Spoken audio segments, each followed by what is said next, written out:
Okay, derivatives of exponential functions. In this section, we consider exponential functions. That's like y equals e to the x, or y equals 5 to the x, something like that. More talk of transcendental versus algebraic functions. You don't need to worry about that. You'll never be tested on that. Don't have to worry about it. Basically, it means you can't really do algebra with it. So it's not algebraic, it's transcendental. Enough of that. Exponent properties. Just like we reviewed log properties before we talked about derivatives of logs, let's talk a little bit about exponent properties before we do derivatives of exponents.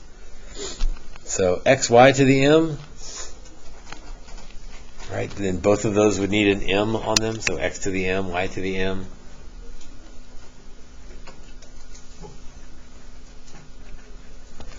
What about this next one? X to the m times x to the n. If you had x squared times x to the fifth, what would that be? Stop picking on people. Well, yeah, what's x squared times x to the fifth? X to the seventh. So, Braden, let's generalize that. What's x to the m times x to the n? X to the m plus n. That's one where everybody knows the 2 and 5 make 7, but the m and the n throws people off. I feel like we've done this a little bit when we've done derivatives before. So, Evan, algebra question. How do I write the I don't even know how to say it, mth root of x to the n as an exponent? What would the exponent here be? N over m. Yep. The flower power grows on top, and the root grows underneath. Helen, what about power to a power? What do we do there? M times n. M times n, so x to the mn. Oh, some more easy ones, I think. I should never say they're easy and then pick on people. That puts them on the spot. But Marie, what's x to the 0? 1. And Audrey, x to the negative 1? No, just x. Negative x. What does a negative exponent do? Do you remember? 1 over x. 1 over x. 1 over x. So the negative flips it over. Okay. None of the above are exponential functions because an exponential function has a variable as the exponent. An exponent, the variable is in the exponent. The exponent is the variable. Let's do the graph again. So e to the 0 is 1, so that means, I'm thinking like table of values here if I forget what this thing looks like. E to the 0 is 1. If I plug in 1, I get e, and e is like 2.7 something. If I plug in 2, I get e squared, so that'd be even higher. So maybe that's enough to remember what the graph of e to the x looks like.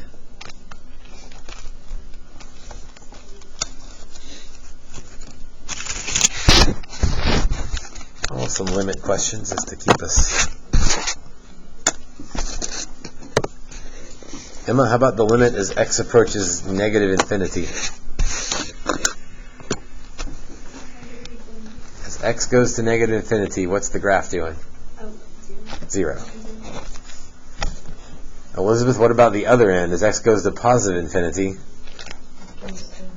it goes to infinity.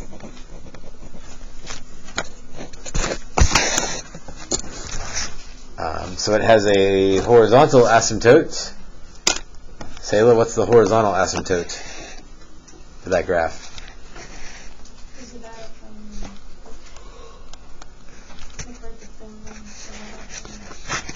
It's like right there. I'll make your popsicle stick be the horizontal asymptote. Oh, horizontal, sorry, 0. So don't just say 0. What's the equation of that line? So you're not really wrong. I just need more. 1. Y equals 0.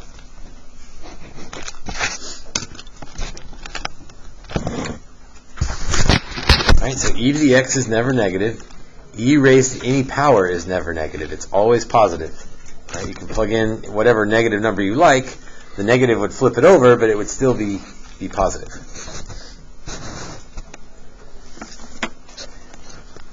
Okay. Do we have time to do this? Sure. Why not? We've got time left. I'm going to do this on my calculator just so that you don't have to all type it in. There's a lot of stuff. But I want to show you a couple things. So just sit back and enjoy for a moment. So let's look at the graph of e to the x. Yep, there we go. Your calculator can graph derivatives. Math. We'll learn about this much later. Derivative. So I want the derivative of x of y1 at x. So it's going to take a derivative, plug in x, and then plot the new graph. Okay, do you remember what this, so keep in your mind what that graph looked like. I'm going to turn it off so it doesn't get in our way. Now I'm going to turn it on. Let's make this one bold. Okay, so let's see what happens here. Perfect. So here comes the graph of e to the x, and then here comes the derivative of e to the x.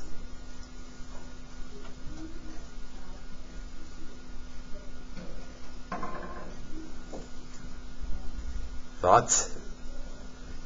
What do you think about those two graphs? It's the same graph.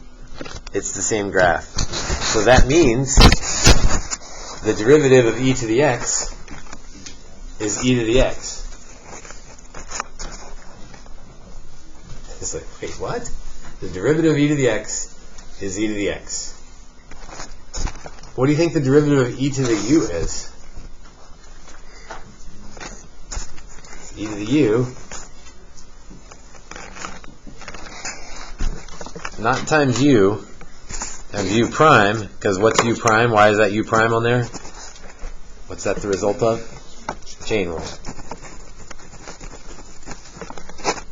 So chain rule, chain rule, chain rule, chain rule.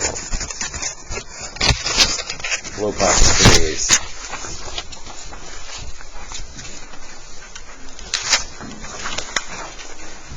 Okay.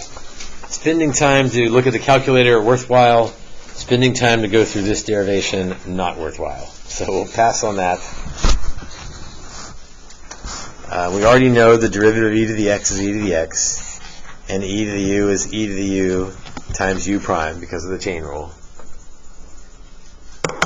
Which means we can add another card to our flashcards.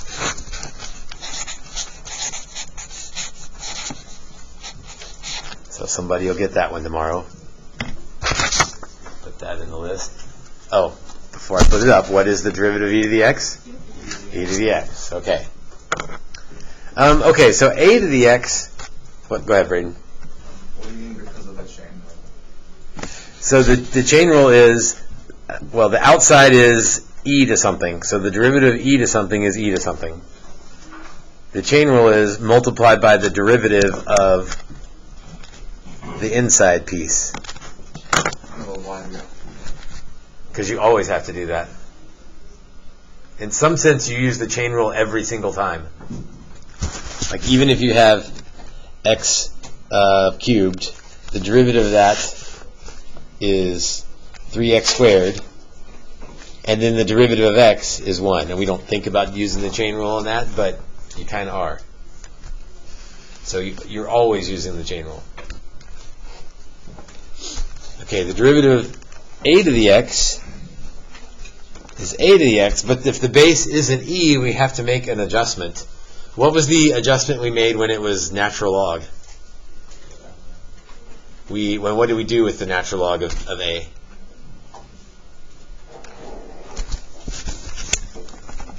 What was the derivative of, let's say, log base a of x? What was the derivative of log base a of x? So it's 1 over x, and natural log of a was down there. Okay, well, logs and exponents are sort of backwards. They're inverses of each other. So this natural log thing is going to appear again, but instead of dividing by it, we're going to multiply by it. So a point of confusion the rest of the year is if the base isn't e, students know a natural log of a is involved. They just sometimes get confused on, wait a minute, is it in the top or is it in the bottom? But log stuff leads to stuff in the bottom, so stick it in the bottom with the derivative, or with the 1 over x. Nothing's in the denominator here, so don't put anything down there. So just times natural log of a. Right, a to the u, that's going to have a lot of pieces. Let's see. Derivative of a to the u is a to the u. Chain rule, u prime, but also natural log of a.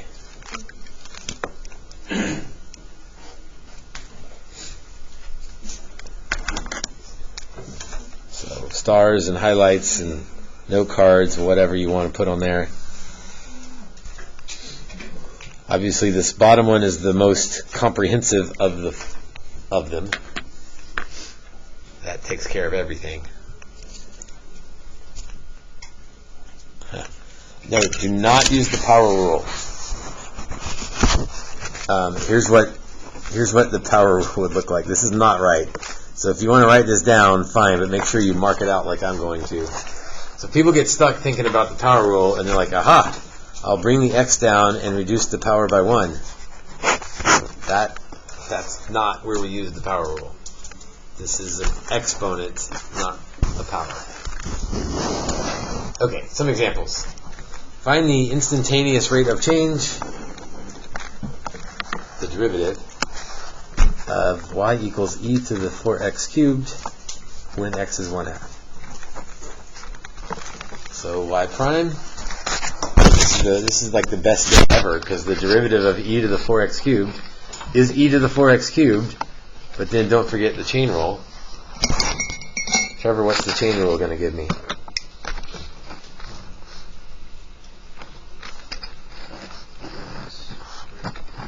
X squared. And then, Daniel, why am I not done with this problem?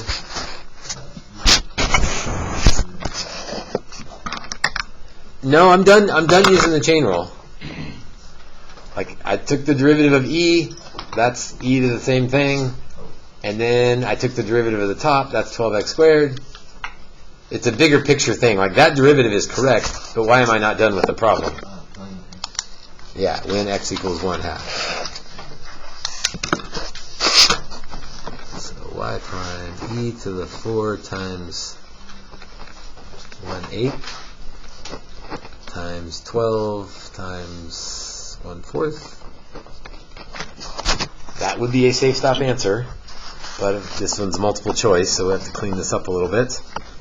That would be 3e to the 1/2, and that's answer B. More safe stops versus multiple choice issues.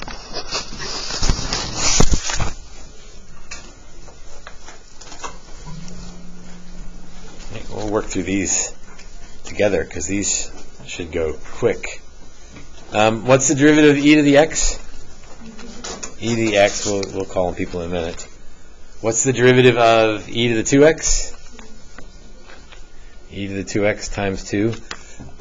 Okay, the 2 looks funny at the end. Like I put it at the end because that's kind of the chain rule process. But if you want to put it at the beginning, that would make more sense. So either place is fine. It looks a little weird at the end, though.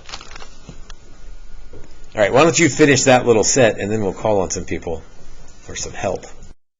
E to the 5x? 5e to the 5x. Will, what's the derivative of e to the negative x? E to the negative x times -1. Yep. Again, that's a good way to write it because that's the chain rule. Multiple choice probably puts the negative out front. And some of you flipped it over, and that's fine. But all of those answers are equally acceptable.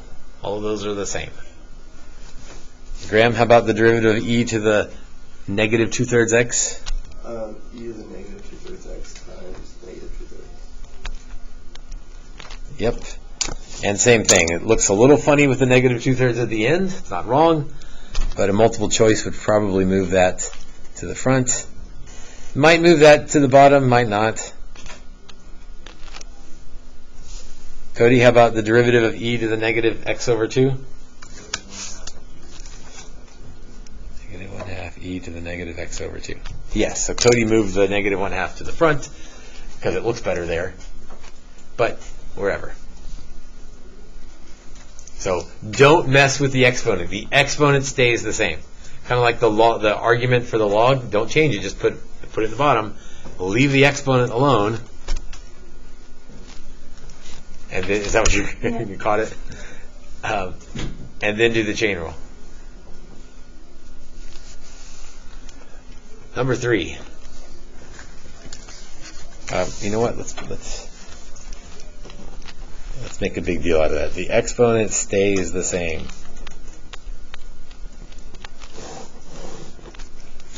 The exponent stays the same.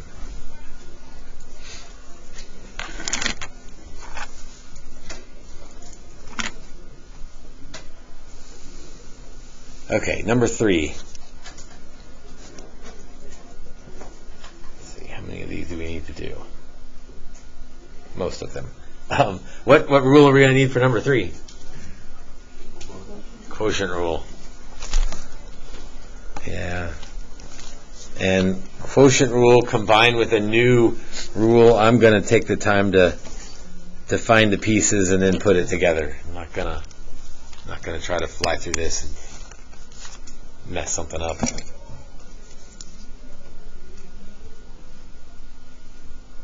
But I think I can pick on people for the individual derivatives. So Isabel, the derivative of e to the 2x minus 1? Is that e to the 2x times 2? Perfect. E to the 2x times 2. Avery, how about the derivative of the bottom? 2e 2x. Yes, 2e2x. Okay, quotient rule, as a few of you had on the way in. Got to start at the bottom, so gf prime, you got to keep the gf first.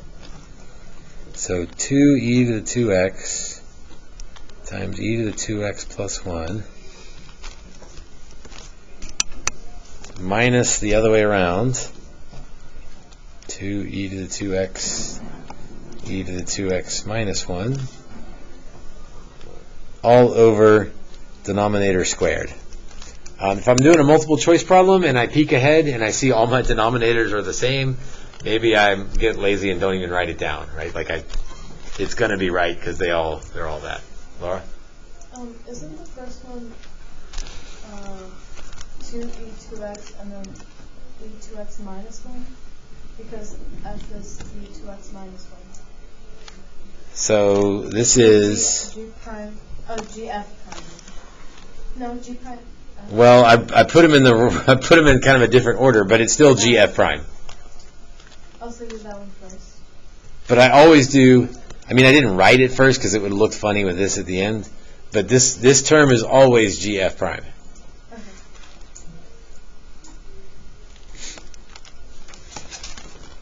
So let's see if I distribute. It looks like stuff's going to cancel out here. 2e to the 4x plus 2e to the 2x minus 2e to the 4x plus 2e to the 2x. I almost need my stamp for this one, the algebra. Like terms, the e to the 4x's cancel out, and then that leaves 4e to the 2x over denominator squared. 4e to the 2x over denominator squared is a.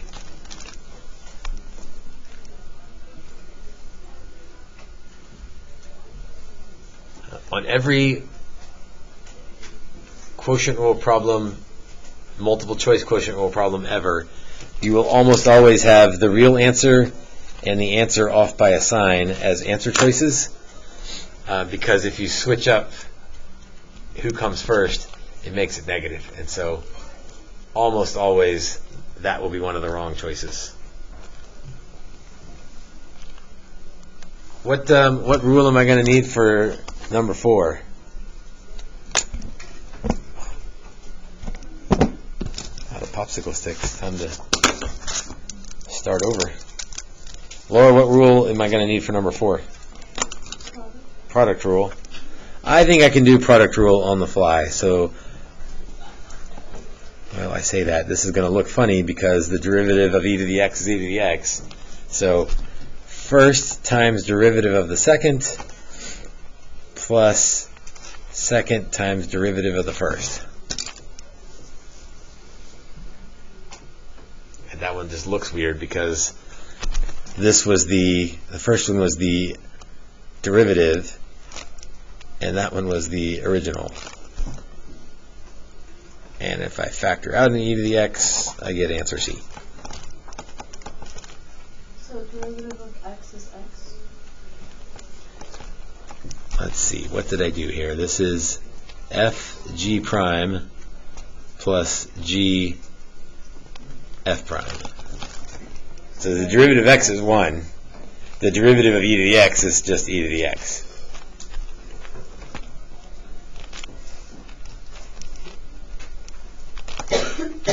So one derivative, one original. It's just, it gets weird when the original and the derivative are the same thing. Sometimes that gets confusing.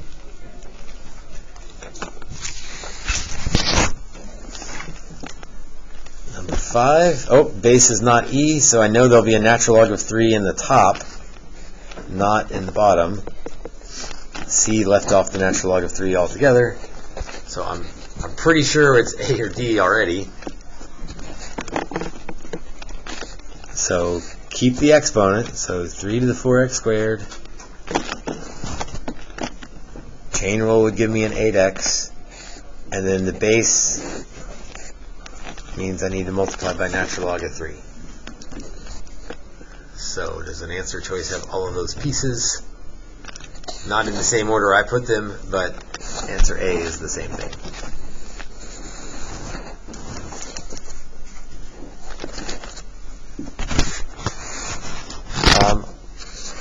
Six. Ooh. Chain rule, natural logs. Okay, derivative of natural log of anything is 1 over the argument. So 1 over the argument.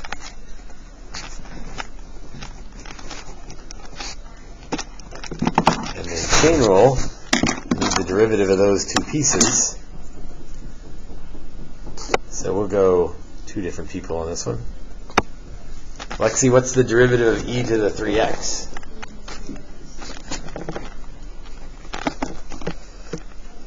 I'm waiting for you to say more. Just that? Times 3. Good. Chain rule. E to the 3x times 3. And Caden, the derivative of x squared? 2x. That's fine. It would probably be written as one fraction.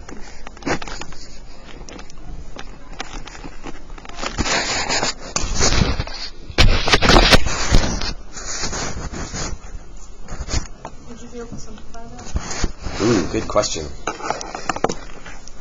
Would I be able to simplify that?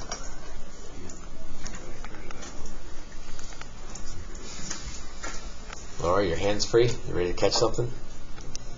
Read that to me. What's that say? Cancel factors, not terms. So, would you like to cancel anything or not? No, No. because x squared on the Right. If I could factor something out, then it would be eligible to cancel, but there's nothing to factor out. So don't reduce e to the 3x, don't reduce the x's, or next time I will just throw this at you. Cancel factors, not terms.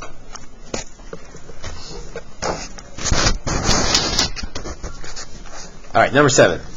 I'm glad you asked that question, though, because there will be people who still make the choice to expand. violate the squishy heart. Number 7. So we got graphs shown. We want the derivative of e to the f times g.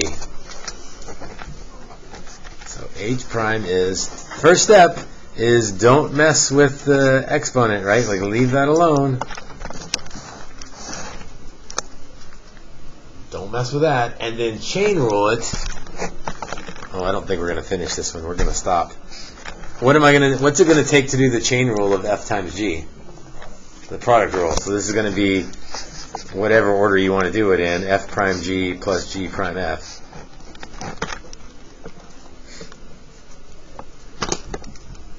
And at 6, we would be looking at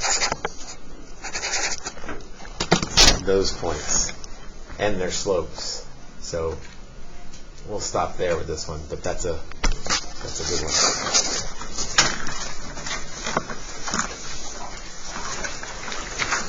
All right, so today, worksheet 3, the derivative of e to the u is e to the u times u prime. E to the u times u prime.